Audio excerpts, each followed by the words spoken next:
war needs to be presented on film in such a way as to create a new population of people who will simply say no to war.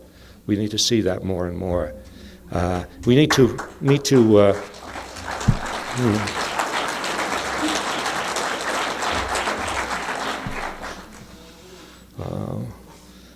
need a film about those heroic Americans who protested against World War I. They were socialists, they were pacifists, they were just people who saw the stupidity of the war that was taking the lives of 10 million people in Europe, and which now the United States was entering. But we look for people who can be really interesting characters in films. And you look at some of the people who at that important point during World War I opposed the war.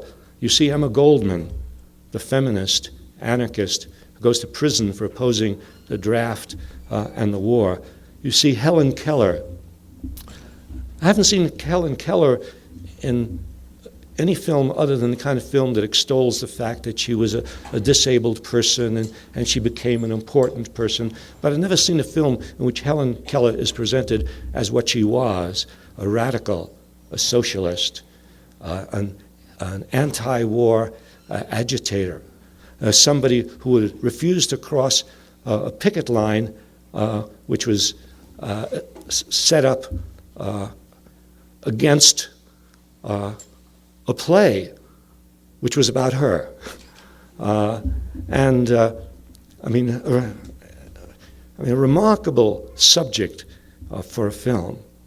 Or I think of Kate Richards O'Hare, the socialist who was put in jail for opposing World War I, and that great scene in the prison where they're stifling for lack of air, and she takes a book that she's been reading and reaches through the bars and hurls the book through the skylight above the prison corridor and lets the air in.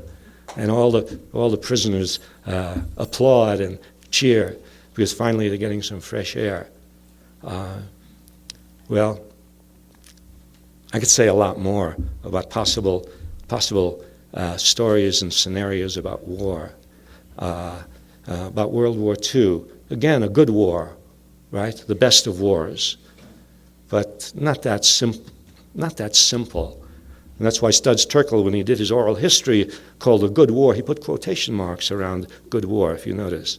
Because of the war, yes, humanitarian sympathies and fighting against a terrible evil, fascism, and on the other hand, a war marked by our own atrocities that multiplied as the war went on, culminating in Hiroshima and Nagasaki. And I have not seen a film that dealt with our bombing of Hiroshima.